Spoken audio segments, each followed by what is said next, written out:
Your daily dose of sports and fun. This is the Morning Drive Podcast from Double T 97.3, presented by Cantex Roofing and Construction. I'm Mike Hebert, owner of Cantex Roofing and Construction. Every day is game day, and we'll get it right when it comes to your roofing, construction, windows, and mirrors. Call Cantex Roofing and Construction today. Together, we are one serving you. Red Raider Two Guns. Chuck, any concerns about slow starts for the Lady Raiders? Yeah, I think there are concerns about that. I mean, I think they're trying to fix that and trying to emphasize getting out and, dominating early or dictating early or not, letting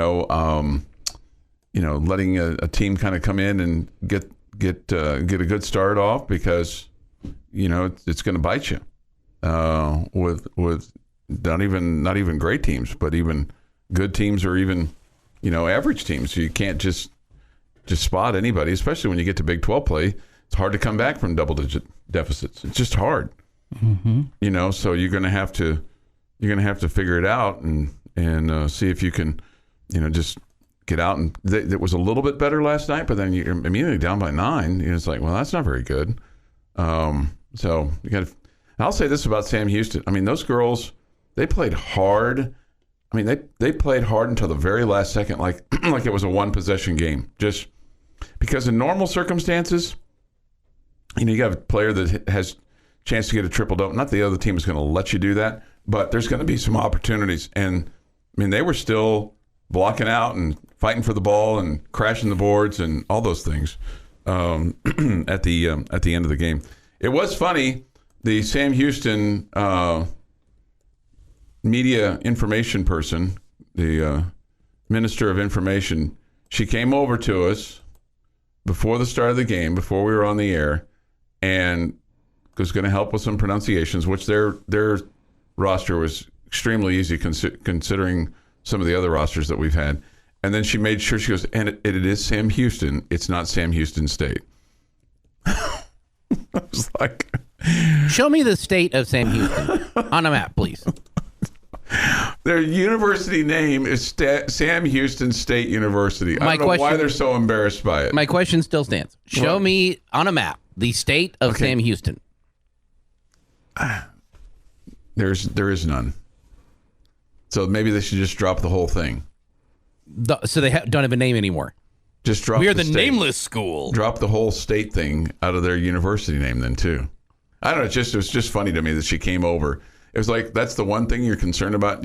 That's what you're worried about, is not being called Sam Houston State. But I just don't understand why the university athletic department aren't simpatico. Right. Same. If they're same state, page. they're state. If they're not, they're not. Yeah. Right. Mm-hmm. All right. A little football news from yesterday. I mean, he was already in the portal, but Tyler Shough is going to go to Louisville for his next team. Yeah. It's rather interesting.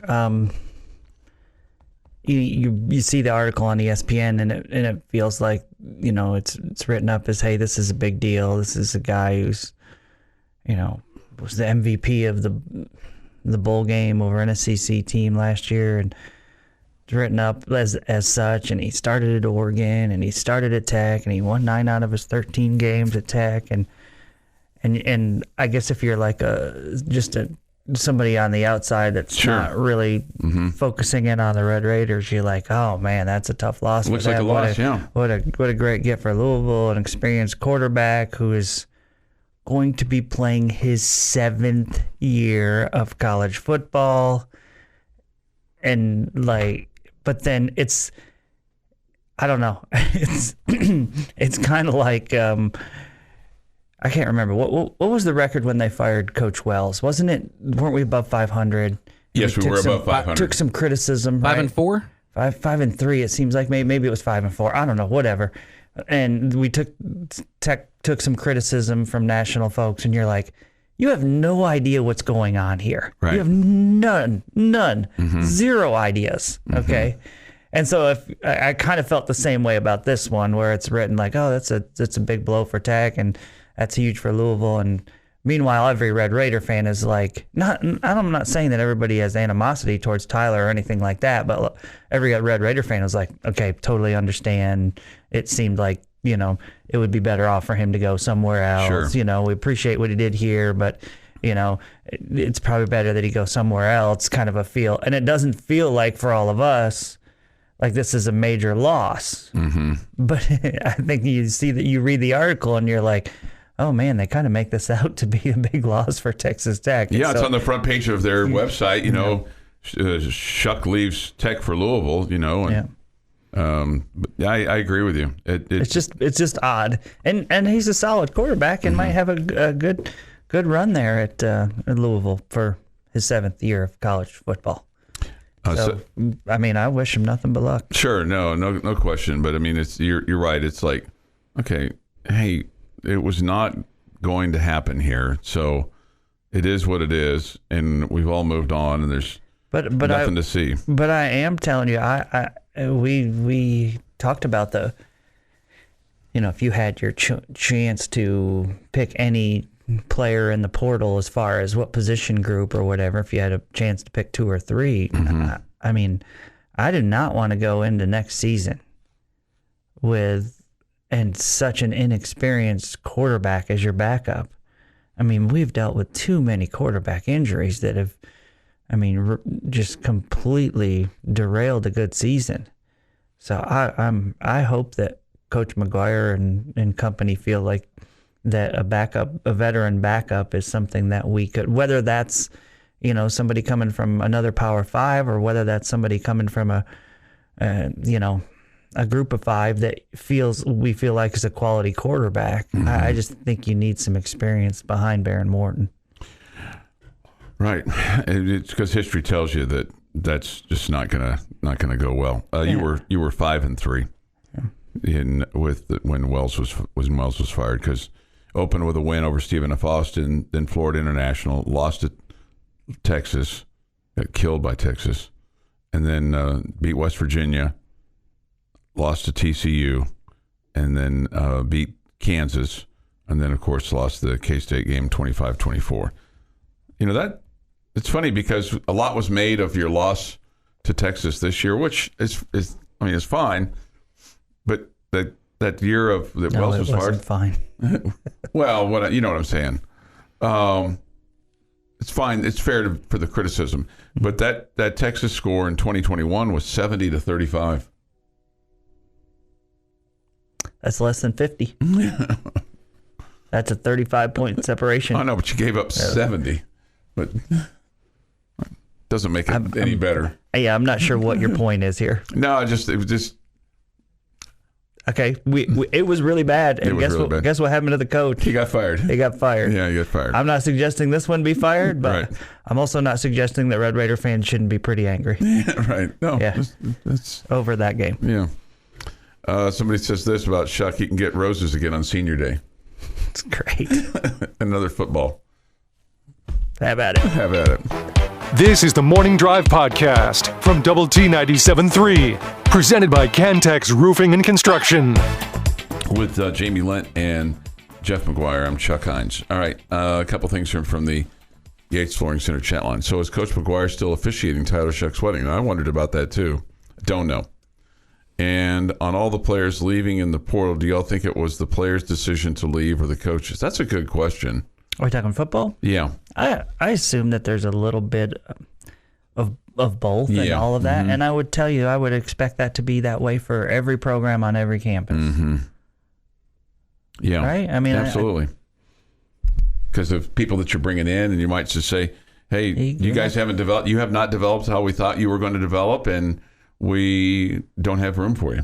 I don't know if it's as much as like a cutting them, or is saying, hey, you're not going to see the field here. Mm-hmm.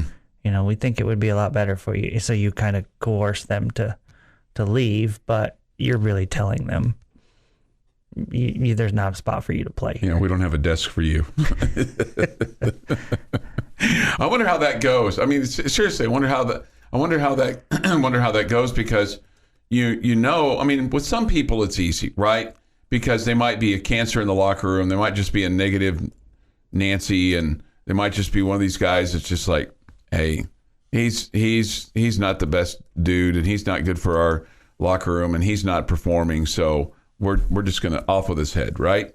Mm-hmm. But then there's other guys that, you know, the players in the locker room respect and they like and, you know, they admire for his or her tenacity, et cetera, et cetera, et cetera. And so you have to be careful on how you de-recruit them because you don't want to lose the locker room going, well, what was he doing? And Johnny he wasn't bothering anybody. You know, he gets us lunch, you know, when he's out there in the field, he works his tail off. He doesn't complain, you know, brings donuts every once in a while to the O-line room, you know, that kind of guy. So, I mean, you have to be careful when you oust now a we guy know like why that. Chuck brings donuts to the office. I don't want to get afraid cut. He's going to get fired. Sure, I'm going to get cut, you know. Yeah, no, I think there's a lot of different reasons that guys enter the portal, but I do think sometimes they're coerced to do so from the coaches, and other times I think it's encouraged. It's just on their own. Yeah, encouraged. It would be better for you to play at Stephen F. Austin. You'll find they have an English department there. You can get a degree down there. We'll help you. I know the head coach there. I'll call him. He'll be calling you. Okay? It's okay. All right? You have a safe spot to land and parachute you out of here. And then you bring in the next guy. Okay? Bring in the next guy. This from South Texas Ambassador Preston. I disagree with Jamie on bringing in the backup quarterback. I think you keep grooming strong. I remind everyone, besides the turnovers, he looked pretty sharp. I mean, I didn't say stop grooming him. Yeah. I agree with you. I mean, man, because of your history and what you've seen, the history tells you you're going to use 2 quarterbacks, at least, maybe most likely 3. And I also saw good things from Strong to think that he could be a good college quarterback in the future. Mm-hmm. And I know the only way to get experience is to get out there on the field. I just would rather that come in some, you know, for him next season. Yeah. I'd rather that come in some mop-up time or whatever, rather than, hey, there's a 2-game stretch where we need you to go win games for us. Yeah. A couple of guys that Texas Tech is obviously really, really happy about are a couple of walk-ons that now are on scholarship. They announced this yesterday. If you'd have asked me about one of these guys, I would have said, well, he's on scholarship, right? So wide receiver Jordan Brown and place kicker Gino Garcia both were put on scholarship last night by Coach Joey McGuire. This is before Texas Tech's first official bowl practice. Brown this year, 22 catches, 256 yards, and a touchdown. And then Gino Garcia, he had quite a bit of success this year. He was 14 of 19 field goal attempts, made all 36 of his point afters, and he was 9 of 10 on field goal attempts during Big 12 play alone, and of course had the game winner at Kansas, which was from 30 yards out. Mm-hmm. If you'd asked me about them, I would have said, well, Brown's on scholarship, but you know, it just goes to show you that guys can improve and that you're allowed to get better and sometimes take a risk on yourself and come in as a walk-on and get rewarded with a scholarship. Yeah, and that may have been something that they kind of thought was a good chance that could happen after a year. Mm-hmm. But yeah, you absolutely love a guy that kind of has confidence in himself and said, hey, this is where I really want to go. It may not be the perfect situation right now, but I believe, you know, with hard work, I can, you know, get that bump, whatever it is, you know, and obviously he earned it. Yeah, so good for both those guys, and I'm sure that created a little energy before practice, especially for those 2 guys. Probably couldn't wait to call their parents and go, "Hey, guess what? You don't have to pay my bill next month." I think it's a genius move by college coaches. That I think it gets done this time of the year a bunch to just try to fire up the troops and give them some positive vibes heading into bowl practices and all that. All those things. At any rate, so there you go. 6:38 this morning here on the morning drive. A little bit of football news. And then the other thing that I'm curious about is, there's now like 1,500 guys in the transfer portal. I wonder who else is lurking out there that's thinking about it, and maybe those that are in, at least from Texas Tech, are in. unless there's some dissatisfaction maybe with how the bowl practices are going, or what the future is, or because you have to assume at this point in time, to a degree, that a lot of conversations have been had, and so there are those players that understand they're on firm ground, and maybe there's some players that feel a little bit at risk, but it's like, well, what I know here is better than what I think might be out there for me, right? Mm-hmm. So, do you think that at this point in time you're done with kids going into the transfer portal, at least from a tech standpoint? I would guess so. Yeah. I would guess so, but I wouldn't be shocked if somebody after the bowl game changed their mind. Yeah, or maybe the coaches just hadn't gotten to little Johnny over there. Hey, who thinks he's safe? And all of a sudden it's like, hey, can we see you for a second? Those are never good words. Do you have a moment? Especially if somebody's like never talked to you before. It's like, oh, this probably can't be good. This probably can't be good. So we'll see. We'll see what happens. I'm curious to see who they might get in the portal, what kind of position group they're really after, if it's offensive line or quarterback. Oh, it's got to be offensive line. Got to be. The Morning Drive podcast from Double T 97.3 is presented by Cantex Roofing and Construction.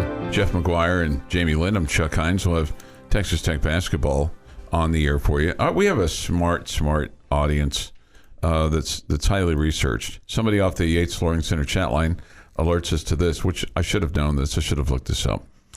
With regard to Omaha, played them in 2021. Okay, so I went back and looked at the box score from that night. Played them on November 23rd, 2021. Okay, Frankie Fiddler, who will be in tonight's game, had 7 points for him.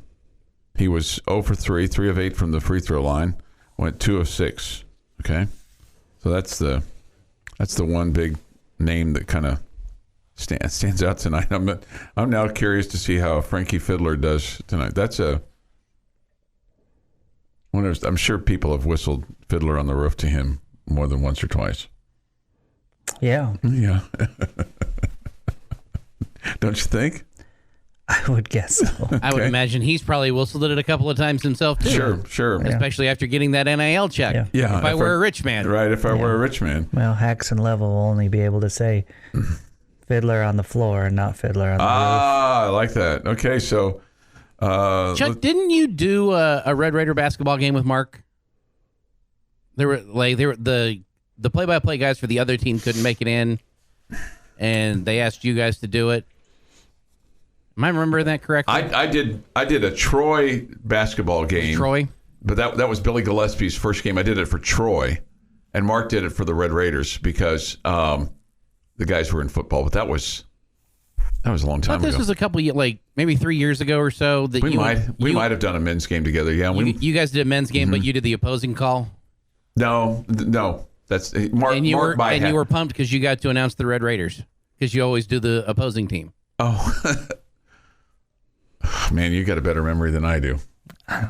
You got a better memory than I do. Let's see.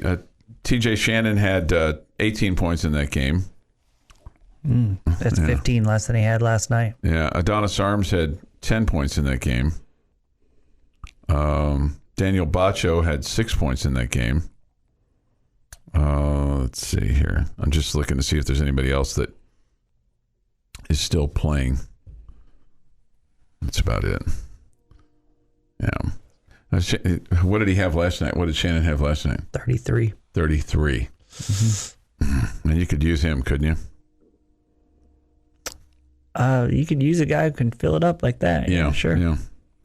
Let's see here. If Tech is winning tonight by a high score of at least 20, I would say work on their weak shots in the outer rim to improve their game and defense. How do you feel about that? Work on their weak shots? Weak shots in the outer rim to improve their game and defense. Okay. What they would perceive. Outer rim, like the 3-point line? I guess so. I'm just reading the text line. That's the strangest way to say the 3-point line. It is. The outer rim. How about this? Well, that's fine if you're. I think it's going to end up being a pretty decent 3-point shooting team. I really do. I just think they have to get down the concept that Coach McCaslin has talked a lot about, going inside out and not taking bad ones. Yeah. How about this from the Yates Flooring Center chat line? We talked about Lindenwood. I'm like, who's Lindenwood? Well, we get somebody here off the Yates Flooring Center chat line whose son went to Lindenwood and played golf there. How about that? That's cool. That is pretty cool. That's awesome. That is pretty cool. So good for it's in St. Charles, Missouri, apparently. Okay, just in case you were trying to get out your Google Maps and figure that out. Well, you should have known that then, Chuck. Yeah, it's on home state kind of stuff. It's on the eastern side of Missouri. It's on the St. Louis side of Missouri. So I'm sure they say Missouri down there. His son played golf at their NAIA branch in Belleville, Illinois. Lindenwood is in St. Charles, Missouri. So my guess is Lindenwood's probably right across the river or something like that.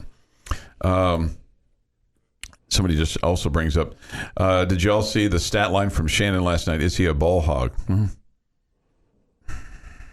I didn't. I just saw on the crawl that he had 33. Had 33. Yeah, I don't know if he's a ball hog or not. Yeah, I don't know. I don't know if he is either. I wonder if he's improved his outside game to just be a little bit more complete.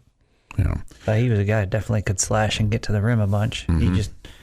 I just remember his last year here where it looked like he was trying to show the NBA scouts that, well, I can shoot the three too, and was taking the three too much and really not attacking the rim. Didn't help us a whole lot either. No, it just like all of us in life, Chuck, you got to figure out what you do well and focus on that, and try to stay away from the stuff you don't do well. Instead, it looked like Shannon was focusing on the other. Yeah. Raiders Dad says this: Chuck seemed to follow the quote outer rim, probably a moronic Kansas thing like flat bases or hodl. Okay, maybe. That sounds like a hiking trail to me. The outer rim at some park. Right. It sounds like something you'd probably enjoy. I just did the south rim this past weekend, so okay. Yeah. Maybe is there an outer rim, or is it just not at that particular park? It's just I'm sure there is in some. Yeah, just the south rim. Okay. Yeah.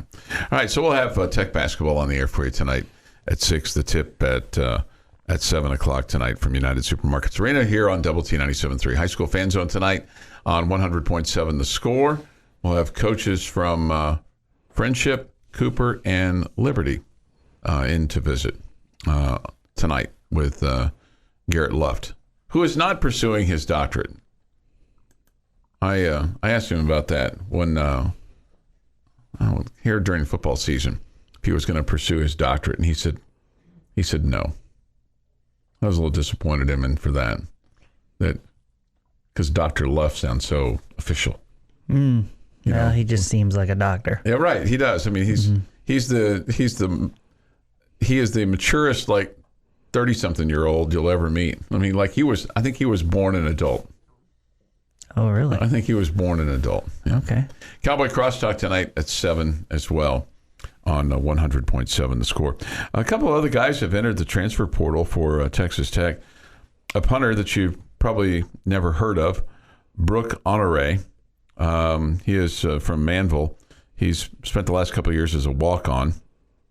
You're going to need a punter because Austin McNamara is done. Seems like an odd time for him to transfer out. But maybe he was encouraged. Maybe so. Maybe he was like, hey, this is just not going to work out for you. Wide receiver Tyler King is out as well. Okay, so he is leaving. And defensive back Nate Floyd, who was a 2020 signee, he is out too, along with offensive guard Seth Martin. So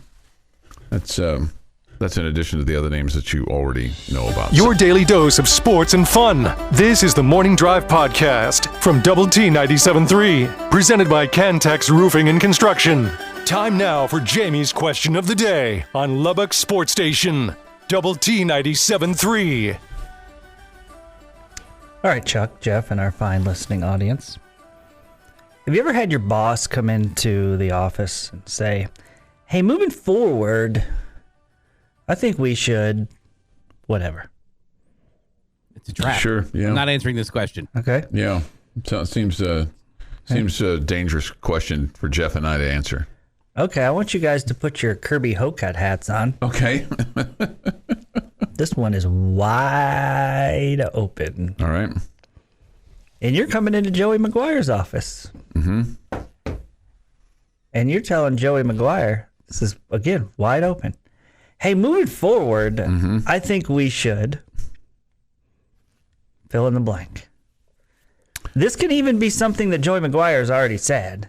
Yeah. So it doesn't have to be something that you're like breaking news, but you maybe want to agree with what coach is saying. Hey, we're going to do this in the future. But if you were Kirby Hocut, what would you be telling Joey McGuire? Hey, in the future, we need to be doing this.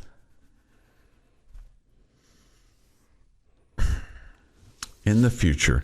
Well, the thing that just drives me nuts more than anything else is just how much we use the book of analytics and not much the book of gut. And I think I would say, hey, moving forward, if we're inside the 35-yard line, unless it's 4th and 1, I don't want us going for it. I want us punting the football and playing field position football. Because I think that's the one thing that I feel like that I'm sitting in my seat or I'm sitting at home watching or listening or whatever. I'm going, no, now is not a good time to put your defense in a bad spot. Jeff? What's hard about this is that I really do feel like there's a lot being done right with the Tech football program, even off of a terrible year. Because I do think you're using the high school recruiting to build your foundation and get this team better and get these guys experience in the program and improving in that way, that it's not just patchwork for the transfer portal and NIL money to bring guys in trying to make something work. But I don't want to say don't fill in holes with the transfer portal, because you're going to have holes because of the transfer portal. And eventually, hopefully, because guys are going early to the NFL. I don't want to just say from now on, we're just going to win, because that's not realistic. Right? From now on, I think we should win more. I think we should just win more. Win more games. Like, gee. Score more points. Gee, thanks, boss. Like, I also don't want to put handcuffs on an offense or a defensive coordinator, because things could change like they did this year. You were expecting to be a passing team this year, and you weren't very good at it, but Taj was able to successfully run the ball almost every time you handed him the football. So you make him a run-first team. So I don't want to limit what your opportunities are on the field if that's what you're good at. I think the one thing, and this would disappoint me a little and probably Chuck a lot, from this point forward, we're going to calm down during the non-season. Off-season? The off-season, thank you. We are going to keep a lower profile. We're still going to go recruit. We're still going to go do all the meetings that we go meet and shaking hands and kissing babies. But maybe dial back the boisterousness. Tap the brakes a little bit. That's a good point. But I also don't want that to affect, if you really do think this team's going to go 13-0, it's time to start bragging about going 13-0, but be aware that you could have a season like this afterwards. Okay, and I'm going to actually go something that I think Coach McGuire has touched on before. If I were Kirby Hocut, I would be saying, hey, I think moving forward, I think we need to do a better job of identifying offensively what we do well and not allowing the other team to dictate that we don't do that. AKA, if you're running the ball well and they're putting extra guys in the box, that doesn't mean you have to throw the football. It felt like at times this year even though we knew we could run, we were a good running team, we said, oh, well, they're giving us the pass. Well, we got to take the pass. No, if you're good at running the football, run the football.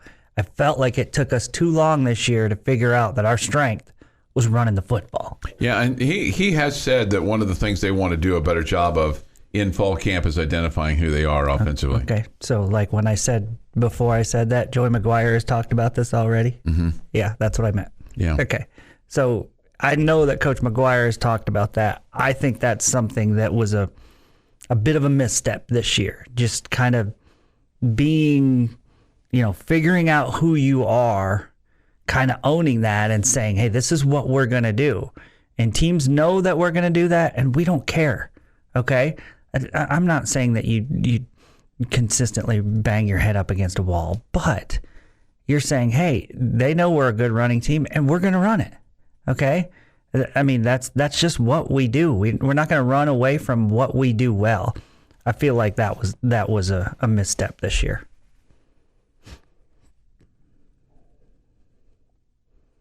Hard to argue. Yeah. There are other things that I think are no-brainers that I 100% think that Coach McGuire would agree to or agree with or has already said to his staff or whatever. Like, for example, hey, we really need to focus on being better along the offensive line, and we need to focus on finding edge rushers that can get to the quarterback. I mean, those are two areas that I think we drastically need to improve on if we're going to take it to the next level. Mm-hmm. But, I mean, I don't think I'm breaking any news there. I would assume that those are areas that they're really looking for. For example, in the portal, yeah. Right, I just don't imagine that Kirby would have to go tell him that. Yeah, no, I agree. And that's completely agree. That's the other side of it.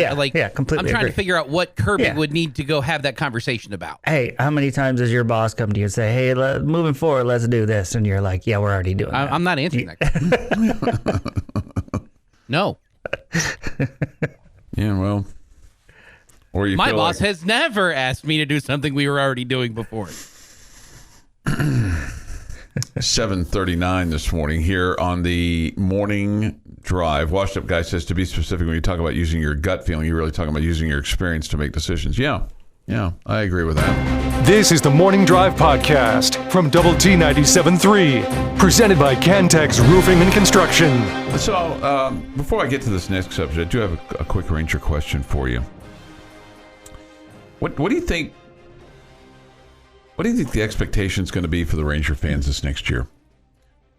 I would guess win the division, go at least a couple rounds deep in the playoffs. Okay, and do you think that's based on what you know today? Is that a realistic expectation? Yes, absolutely. Yeah, mm-hmm. And it kind of sounds like they're gearing up to make at least as viable a defense of their World Series title as they can. It shouldn't have to change too much, but you're trying to improve your bullpen where you knew that was your biggest weakness. Mm-hmm. Looks like that'll be a focus for this team. Yeah, and so I guess because there's a certain aspect of if you're just none of us as fans are reasonable. I mean, fan is short for fanatic, but there's got to be some kind of reason of, hey, you captured some lightning in a bottle there during the playoffs. Because obviously you had a chance to win the division outright and didn't do it, and then had to go to Tampa and had to go to Baltimore and then playing the Astros and not having home field and all that kind of stuff. I mean, it all clicked for you, right? Mm-hmm. It all clicked for you at the exact right time. So sure, when you reasonably look at it, making the playoffs and maybe a run at the division, but it depends on what else Yeah, transpires. I mean, if you're being reasonable, you're not sitting around going, "Oh, we won the World Series last year, so we should win it next year." Yeah, it's a very difficult thing to do. It's also there's also some luck involved, and like you said, you kind of hit your stride at the right time. Sure, and caught lightning in a bottle there. Do I feel like the Rangers were the best team in the American League or in all of baseball last year? Probably not, because of the way their bullpen struggled, but their bullpen was good in the postseason, and that was a major reason why you were able to win. So if you come back with a lot of those same pieces, I feel like you have to feel like, hey, we got a chance here to do something great and do it again. But again, are you going to stay healthy? All the above, and actually, you didn't stay healthy last year. I mean, you lost your ace. Sure. And still were able to find a way, but But what did you do? You went and traded for 2 aces. Yeah, right. And then lost one of them late in the season. Yeah, They right. had to come Right. back. Yeah, and he your came back third for the baseman, you lost him for a good chunk of the season. Yeah. Like, So there's reasons to believe you could be even better. yeah. Yeah. Yeah. But that doesn't mean you're still going to win. No. I And mean- your expectations are, I would put very fair of the go a couple rounds deep in the playoffs, compete for the division title, win the division title, all of those. Expecting a World Series championship,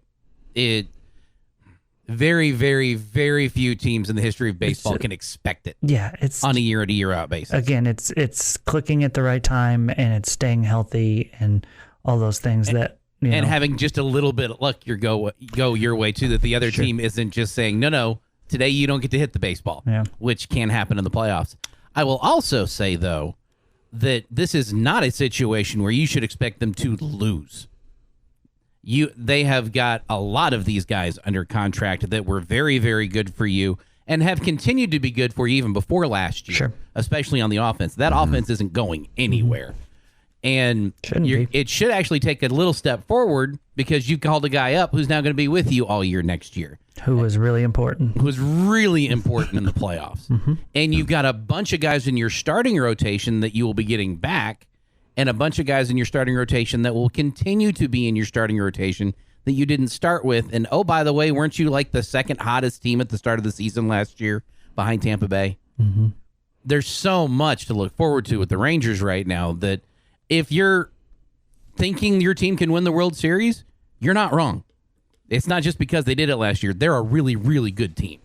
Yeah, if you're just hopping into this baseball thing because the Rangers won it, don't expect it every year. Right. It's not that easy. No. Just like some Red Raider fans kind of felt like we go to Omaha every single year. Yeah. That's what we do. Well, we do, Jamie. Yeah. Well, it's difficult.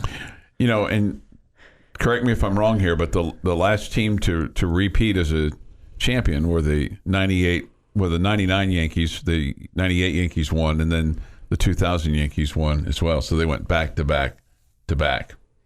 That's the last time that somebody has repeated as a champion in Just baseball. means we're due. That's all. Yeah, no. It just speaks to what Jamie just said of how hard it is to do it. I mean, it's the same thing in the Super Bowl. I mean, you've not had back-to-back Super Bowl champions for quite some time. Here's the thing, though. The last time the Rangers went to the World Series, they went twice. Yeah, they went back-to-back.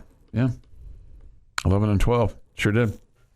8:20 this morning here on the Morning Drive. All right, this is not big football news. I want to get this in, though, but Colin Klein is leaving Kansas State as the offensive coordinator. He's headed to Texas A&M. It's interesting. It is interesting, right? Because, I mean, he's been there forever, and he was the play caller. So we're talking about a guy that was there as a player and as a quarterback coach and then as a play caller. Apparently, he was pursued by Notre Dame and then also by Penn State. Apparently, turned them down. So I guess he sees that as a move up. Maybe he just needs a change of scenery, or feels like maybe in order for him to become a head coach, maybe he's probably going to have to leave and go somewhere else. But you would think that if at some point in time that Colin Klein will be the head coach of K-State. We'll see how it goes at A&M. Yeah, but that would probably be the it wouldn't be a shocker by any stretch. No. And there were he spent a little bit of time there. I think he spent time there as a player. But Gary Patterson was the same way. I mean, people thought for years that Gary Patterson was going to be the head coach at some point in time at K-State. Especially after Bill Snyder left the first time. And I think they pursued him. He played at K-State for a couple of years. He was a GA at K-State. But that was it. But I think there was a time there after Bill Snyder left the first time that they pursued him and he opted to stay, or it didn't come down exactly like maybe he wanted it. And they went in a different direction, and that did not work out for him. And then they went back to Bill Snyder, and that worked out for him. Bill Snyder's always worked out for K-State. But anyway, I just thought that was very interesting about Colin Klein leaving K-State to go to Texas A&M. be a part of that program. Mm-hmm. So more about him leaving than about where he went. All right, so and I want to ask you about this, and we'll continue this conversation just after 8:30. But Charlie Baker, the NCAA president, proposed some rule changes yesterday that would allow Division I schools to pay players for the first time in ways that aren't tied to educational resources. He's going to speak more on that publicly today. So if these schools, Division I schools, adopted these rules, they would then be allowed to enter into name, image, and likeness deals directly with their athletes. The new rules would also create a new subdivision of Division I schools that would be allowed to create its own set of rules for recruiting, transfers, roster size, and a wide range of other policies. To be part of that subdivision, each school would have to put millions of dollars each year into a trust fund for athletes. There's Title IX implications in this as well, but man, it's more and more becoming professional sports for colleges if something like this goes down. Yeah, if the university themselves is able to pay the athlete, as far as I'm concerned, it is. Yeah. This has been the Morning Drive Podcast, presented by Cantex Roofing and Construction. Check out our library of Double T 97.3 podcasts at doublet97.3.com.